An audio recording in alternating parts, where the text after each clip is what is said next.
Bien, vamos a saludar al coronel en servicio pasivo de la Fuerza Aérea Ecuatoriana, Roberto Marchán. Con él vamos a conversar los siguientes minutos. ¿Cómo le va, coronel? Gracias por acompañarnos acá en Ecuador en Directo. Bienvenido. Buenos días, Jaime. Muchas gracias por la invitación y saludos para todas las personas que nos están escuchando. Gracias, coronel. Coronel, quiero empezar con el tema de la violencia, la inseguridad, los homicidios que han aumentado en estos últimos meses. A raíz del primer mes del año, el mes de enero, que fue hasta el momento, ha sido el mes más violento que ha tenido el país en la historia. Y justamente en estas últimas 24 horas también acá en la ciudad de Guayaquil, pues se han dado hechos que nunca antes se habían visto, ¿no? Ayer, de acuerdo a últimos datos, dicen que el número de personas asesinadas en sociovivienda asciende ya a las 25 personas. ¿Qué lectura darle a todo lo que está viviendo el país en tema de inseguridad? ¿Qué podríamos decirle, Jaime, de lo que nos está pasando? Yo también nos levantamos con la terrible noticia de ayer. Lastimosamente vemos al gobierno repitiendo el mismo discurso del pasado, del anterior gobierno, de que son bandas que entre ellos se están matando, es decir, implícitamente nos están diciendo que dejémosles nomás que se mueran. También de que es un asunto de que por la presión que ejerce el gobierno es que les lleva a estas circunstancias. Todas las cosas son falsas y que son parte de un relato que ya se lo utilizó anteriormente. Lo cierto, Jaime, es que en el ámbito de seguridad del país entró en una espiral y yo quisiera llevarle hacia años atrás.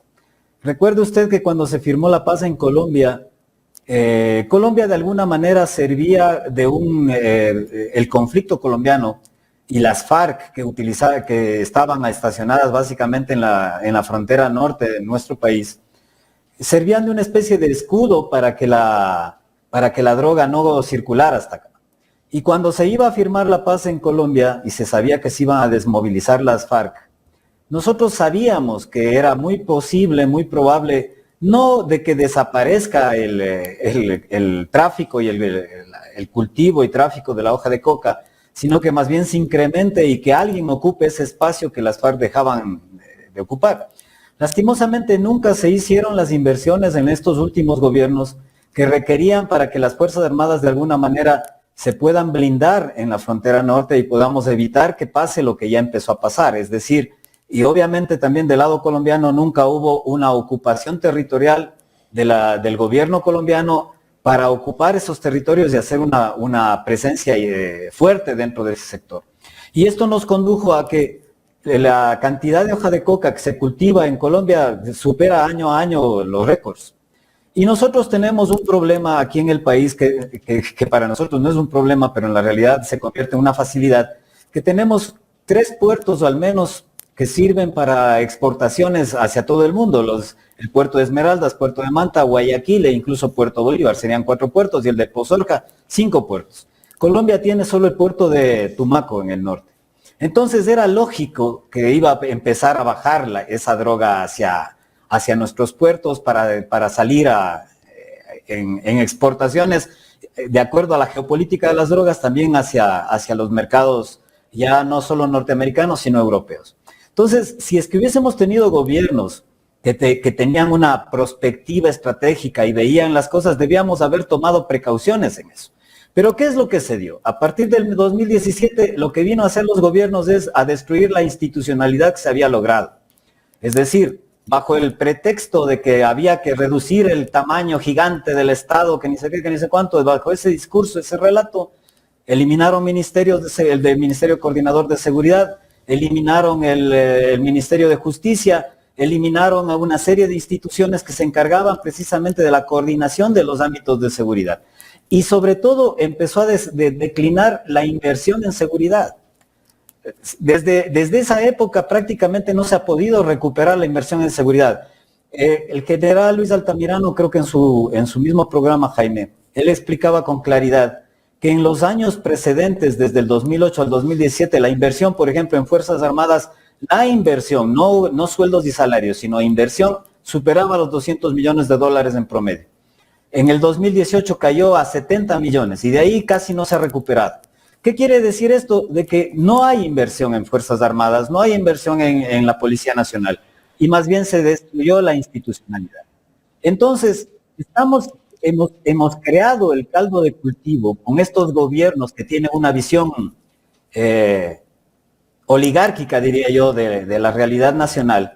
Lo que hemos creado es el caldo de cultivo para que la violencia que se haya desatado en función y alrededor de todas estas cosas, sobre todo del asunto del narcotráfico, pero ya vemos que la violencia va migrando ya no solo en el narcotráfico, sino hablamos ya ahora de minería ilegal y otras acciones que se están dando en el país.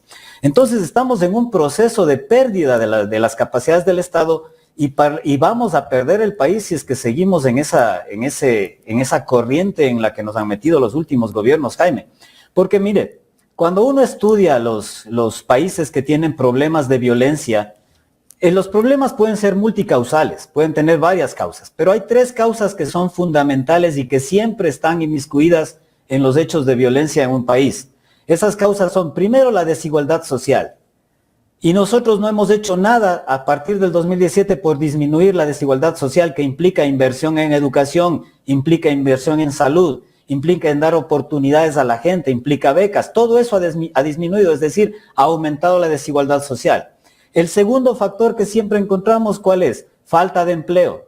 El país está cada vez peor. Al no haber invertido en las hidroeléctricas, etcétera, en la reparación de las térmicas, le generó al país más de 10,000 millones de pérdidas el año pasado. La situación económica sigue cada vez peor y por lo tanto no existe empleo. Y encima de eso destruimos la institucionalidad que se había logrado, que es el tercer factor, falta de institucionalidad. Entonces tenemos un país que tiene todo lo que se necesita para ir en un camino de violencia. Ahora, ¿cómo recuperar eso? Simplemente con un gobierno que se dé cuenta de esa realidad y que actúe articuladamente, porque este problema de violencia no se soluciona solamente con policía y fuerzas armadas, se soluciona con todo el Estado actuando de manera coordinada y con un liderazgo fuerte e inteligente, sobre todo, que esté a la cabeza del Estado. Coronel, ¿usted cree que hay voluntad política de parte de este gobierno para combatir el narcotráfico en este país? ¿Se puede hacerlo si hay voluntad? Jaime, siempre se puede hacer si es que hay voluntad. Y yo creo que no existe voluntad en este gobierno, porque es fácil de pensar, es fácil de ver. ¿Dónde va el dinero que circula en la economía nacional? ¿Dónde se deposita? ¿En dónde está? Y si es que usted logra cerrar la llave del dinero, usted logra afectar de forma muy grande a todas estas bandas. Y hemos visto que más bien se debilita cada vez la institucionalidad que tiene que combatir contra el lavado de activos, por ejemplo, que es la UAFE. Tienen un presupuesto de menos de 3 millones de dólares, que es ínfimo para lo que deberían hacer. Entonces, visto todas estas cosas, tanto este gobierno como el anterior gobierno tenían poca intención de realmente combatir. Ahora, veamos la policía. Podemos verlos en las calles. El último gran equipamiento de la policía solamente en vehículos, patrulleros, etcétera, fue en el 2014, 2013, 2014. Y hasta el día de hoy, más de 10 años después, vemos a esos mismos patrulleros cada vez más desvencijados, cada vez más deteriorados, circulando por las calles de nuestro país. ¿Qué quiere decir eso? Que ni siquiera hay inversión en las herramientas indispensables para la fuerza pública. Entonces, si es que vemos todos estos elementos, lo único que podemos encontrar es de que ni este gobierno, ni el anterior gobierno tienen ningún interés por limitar limitar la realidad que nos está pasando acá a todos los ecuatorianos. Y la pregunta es, ¿por qué? ¿Por qué estos gobiernos no tienen? Y las respuestas van por 2 caminos. Primero, porque no les interesa, porque su atención está por otro lado, porque sus intereses van por otra parte. Y el segundo, porque también el hecho de mantenerle al país en esta situación de violencia hace que haya una paralización de la movilización social, porque la gente está asustada, porque la gente ya no puede salir de sus casas, porque la gente tiene miedo. Y entonces el miedo es el mejor caldo de cultivo para yo poder sacar provecho y hacer lo que quiera en estas circunstancias. Es terrible. Lamentablemente, este gobierno y el anterior gobierno nos hablaban de los narcos, acusando a los políticos, a los opositores a ellos, de narcos, ¿no? Pero sin embargo ellos no están haciendo lo suficiente para combatir el narcotráfico. Esto de la UAFE, en esa institución hay una persona que dirige la UAFE que tiene 4 puestos más, o sea, tiene 5 cargos este señor. O sea, eso demuestra que no hay ningún interés por parte de este gobierno de combatir el lavado de activos. Y en estos últimos años lo hemos visto, ¿no? El año 2022, me parece, o 23, la banca ganó más de $1.000 millones. Era un récord histórico en el país. Nunca antes habían ganado tanto dinero en una economía que no anda bien. ¿Cómo es que la banca gana tanto dinero y no hay control en el país? Me imagino que el año pasado también le fue bien, en el 2024. Y así, el lavado de activos, aquí han encontrado quiénes son las bandas que están ligadas a la violencia, al narcotráfico en el Ecuador, pero resulta que no detectan en qué banco se lava el dinero del país, del narcotráfico. Así es, Jaime. Yo creo que es lo que usted acaba de decir, es la mayor evidencia del poco interés que tiene el gobierno actual y, como le decía, el gobierno anterior por solucionar la realidad que nos está pasando a los ecuatorianos. El hecho de que usted indica que el director de la UAFE, que es una institución que debería ser central en la lucha contra el lavado de activos ahora, sea una persona que tiene 5 cargos al mismo tiempo, prácticamente es un superhumano que se puede reproducir, creo que tiene el don de la ubicuidad, puede estar en varias partes al mismo tiempo. Yo quisiera conocerle a ese señor porque es extraordinario. Lo único que nos habla es de la mediocridad, de la incompetencia de un gobierno que lo único que tiene es un plan de negocios para su propio beneficio. No tiene un plan de gobierno, no tiene una visión de país. El país requiere urgentemente una visión de país. ¿Y qué es una visión de país? Es simplemente que el liderazgo del país, que en este caso es la clase política, que el liderazgo del país, que en este caso son las élites políticas y las élites económicas, nos digan llegar. Y lo más importante es el desarrollo de todos. Pero eso no nos enseñan. Lo único que ellos tienen es un plan de negocios para ellos enriquecerse cada vez más a costa de lo que sea.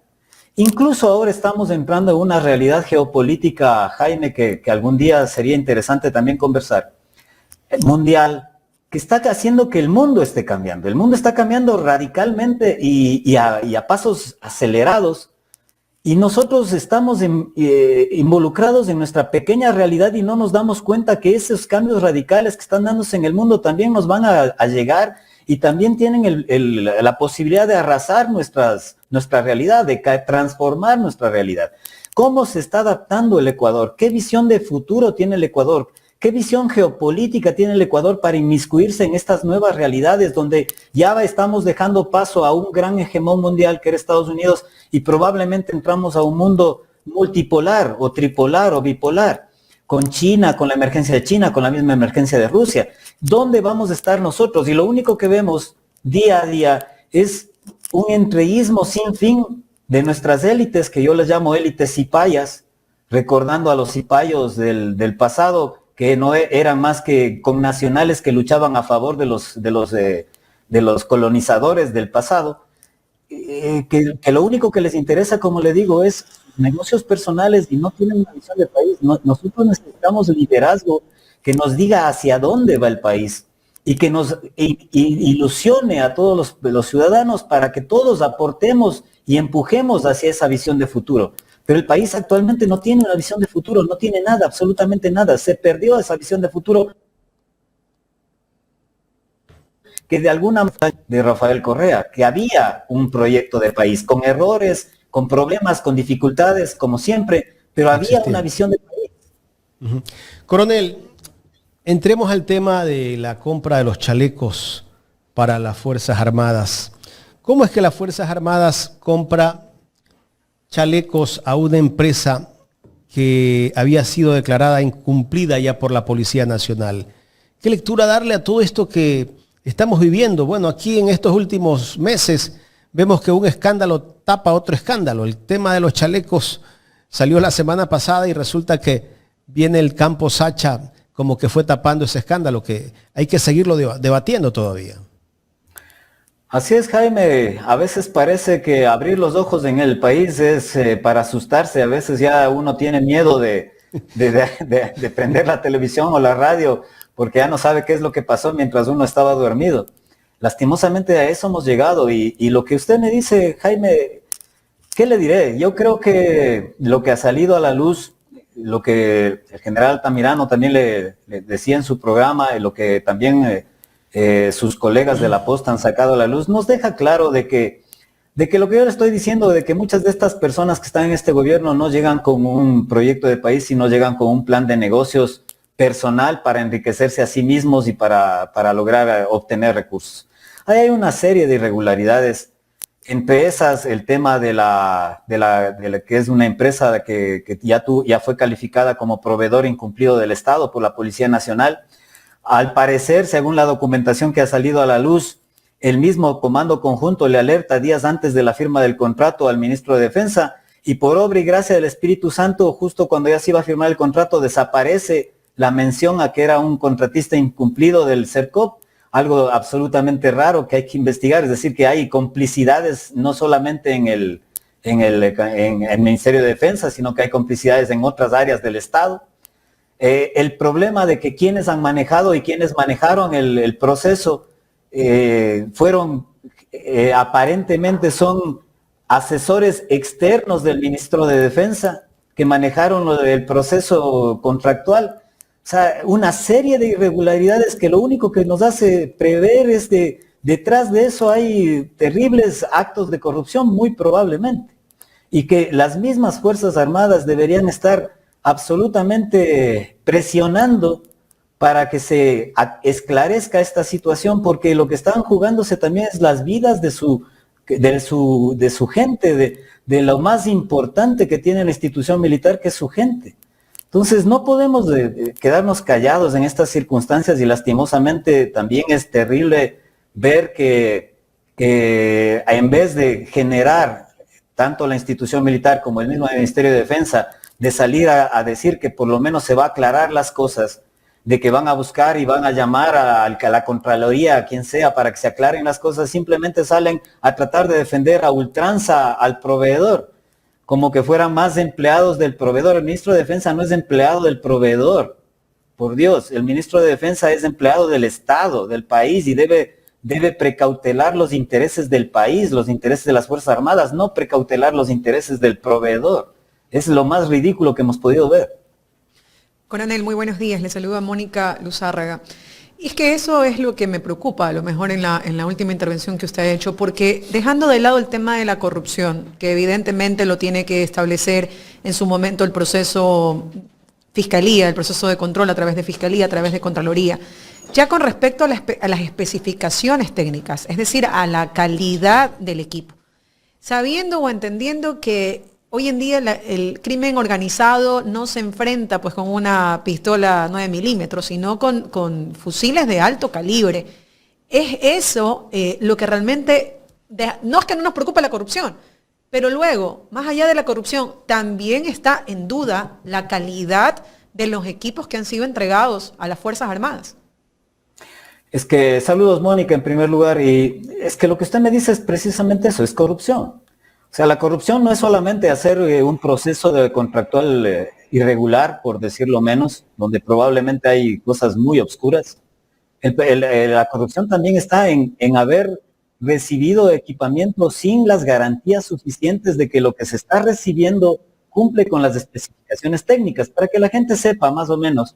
Lo que uno levanta cuando va a hacer una adquisición de este tipo de cosas son los TDRs, los términos de referencia, donde uno especifica exactamente qué es lo que necesita adquirir. Y el proveedor tiene que ajustarse a esos TDRs. Pero yo no puedo como comprador simplemente pensar de que lo que me dice el proveedor es la verdad y simplemente recibo porque él me garantiza que es así. No, se deben hacer pruebas, sobre todo en este caso de situaciones de defensa, de que son elementos de seguridad nacional. Entonces se deben hacer pruebas, para lo cual necesariamente se debe viaja una comisión que hace que firma el acta de entrega-recepción, y esa comisión, que debe ser una comisión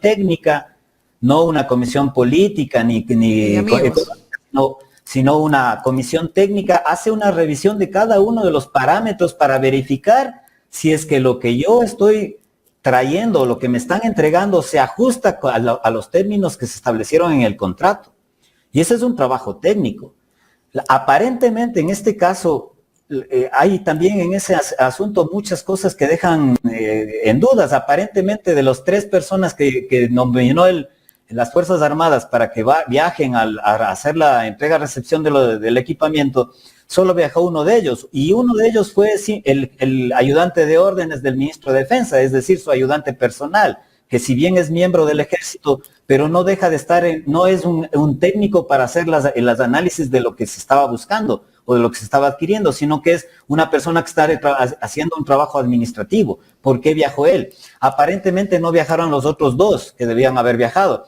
Después hay un informe en el que se dice de que el administrador del contrato, que era el viceministro de Defensa, que también no se sabe por qué él era el administrador del contrato, cuando normalmente los administradores del contrato son alguien de la operación, alguna persona que va a operar esa aeronave. Por ejemplo, en mi caso personal, yo alguna vez fui administrador de un contrato de una compra de un avión.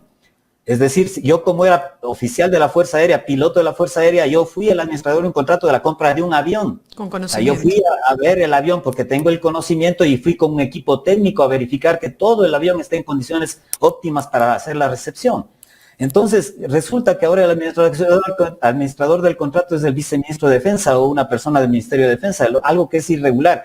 Y este ministro y esta persona se opone a que las personas delegadas para estar en las pruebas balísticas accedan a las pruebas balísticas, lo que es todavía más terrible.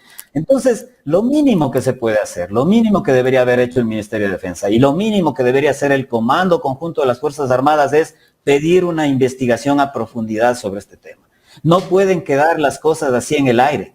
Y yo recuerdo que la Contraloría era la que generalmente investigaba todo contrato.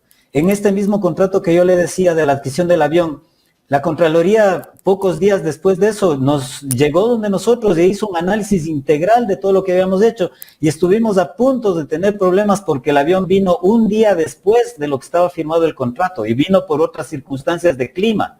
Se retrasó un día y por ese día la Contraloría nos quería hacer un problema a nosotros. Entonces ahora yo no me explico cómo es que ante estas evidencias que salen a la luz, la Contraloría no dice nada, no aparece por ninguna parte. ¿Qué quiere decir esto? De que de alguna manera todo el Estado está cooptado en ese sentido para hacer de las suyas, lastimosamente. Y lastimosamente, pues bueno, en el caso suyo era un avión, pero acá estamos hablando del equipamiento que tiene que garantizar y proteger la integridad y la vida de los servidores públicos de las Fuerzas Armadas. Entonces, ahí también me pongo a pensar y le pregunto, yo sé que usted en este momento es coronel en servicio pasivo, pero dentro de las fuerzas, ¿cómo se está viendo esto? Porque una cosa es lo que diga el almirante Vela y que muy probablemente está unido en la misma narrativa o en el mismo argumento con la cúpula, en este caso del Ministerio de Defensa y del gobierno, pero ya la interna, la tropa, los oficiales, que efectivamente saben que son la carne de cañón que va a salir eventualmente a defender cualquier situación. Ellos que saben que han recibido o se ha recibido un producto que no vale la pena, ¿cómo lo ven? ¿Cómo lo podrían también ellos, hasta cierto punto, alzar su voz de protesta, más allá de que sean evidentemente una institución jerarquizada? Claro, Mónica. Mire, es difícil, como usted bien dice, una institución jerarquizada corporativa, porque las Fuerzas Armadas es una institución corporativa y eso tenemos que tenerlo claro. Es difícil de que salgan voces disonantes y a expresarse. Probablemente se expresen internamente, pero eso se trata de mantener a lo interno. Ahora, hay elementos que nos permiten darnos cuenta de que sí hay problemas internos en Fuerzas Armadas. El mismo comunicado que salió publicado por el Ministerio de Defensa hace una semana o un par de semanas, y creo que lo han vuelto a replicar nuevamente, nos está hablando de que en un discurso grandilocuente, volviendo a llamar a la unidad, a enfrentarse a los malos en esta película terrible que estamos viviendo, nos está hablando de que internamente hay presiones y hay desavenencias probablemente. Ahora, el problema es que una institución militar, como le digo, es corporativa Y una de las cosas que siempre un mando militar debe cuidar es precisamente la cohesión interna, lo que se conoce mal de manera equivocada como el espíritu de cuerpo. La cohesión interna de una institución militar es fundamental porque usted no puede irse a la guerra, al combate, que es la naturaleza de una fuerza militar, donde cada uno haga lo que quiera porque desconfía del de arriba y desconfía del de al lado y desconfía del de abajo, sino que tiene que irse cohesionado a obedecer órdenes, pero esas órdenes tienen que ser dadas en función de liderazgos claros. Ya no estamos en el tiempo en que las órdenes se daban en función de la amenaza y se le obligaba al soldado a caminar a enfrentarse a la muerte simplemente en función de amenazas. Hoy por hoy el liderazgo tiene que ser un liderazgo de ejemplo, un liderazgo de valores, un liderazgo de principios. Pero si el subordinado ve que el superior va perdiendo valores, va perdiendo principios, el subordinado también se siente desorientado y se pierde la cohesión interna. Y ese es un trabajo indispensable que deben hacer las Fuerzas Armadas. Y lo que lastimosamente está pasando y probablemente está pasando en estos tiempos, en lo que nos ha metido el gobierno nacional, en lo que les ha metido a las Fuerzas Armadas, es destruyendo la cohesión interna institucional de Fuerzas Armadas. La está destruyendo y probablemente reconstruir eso también va a ser un problema de largo plazo porque no se puede reconstruir una cuestión de ese estilo de la noche a la mañana. ¿Cree usted que las Fuerzas Armadas hoy en día, con esos comunicados, están tomando una posición política que no deberían tenerla? Se puede tener esa lectura, Mónica. Lastimosamente, como yo decía en algún momento, la cohesión no se logra con comunicados grandilocuentes, con narrativas. La cohesión interna se la trabaja internamente con liderazgos claros y con principios y valores, como yo le decía, y se trabaja hacia la interna.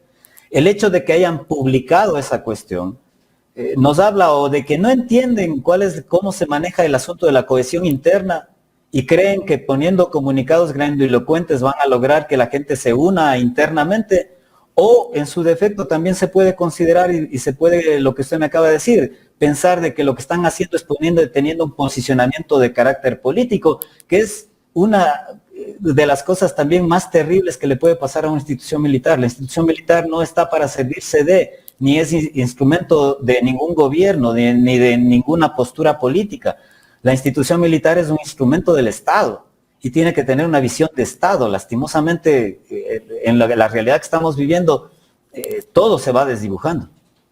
Y más aún, no sé si está al tanto de que la Corte Constitucional, pues en el último pronunciamiento de los estados de excepción, ha establecido de que no se cumple la categoría de conflicto interno armado y toda esta narrativa de grupos terroristas, de enfrentamientos en un contexto bélico. Y eso también, hasta cierto punto, desde su opinión, coronel, desmotiva o desdibuja en las Fuerzas Armadas este criterio de me sacaron a la guerra, pero es una guerra inexistente.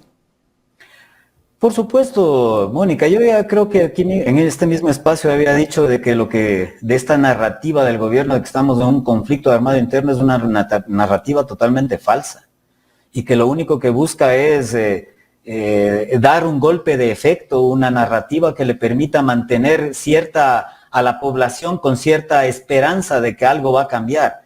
Y aparentemente le dio resultados al inicio, pero como hemos visto, simplemente se va desdibujando y lo único que están lográndose es la destrucción interna de las Fuerzas Armadas. Las Fuerzas Armadas no están para esto. Lo que debemos trabajar en este sentido de la inseguridad interna que tenemos, como le había dicho a Jaime, es teniendo claro que si no se atacan los factores estratégicos, que es la desigualdad social, que es la falta de empleo, que es la falta de institucionalidad, que si es que el gobierno, con todas las capacidades del Estado, no trabaja en esos factores estratégicos, no podemos hacer nada más. Y lastimosamente seguiremos yéndonos a un hueco de corrupción y a un agujero enorme de violencia en el que estamos cayendo.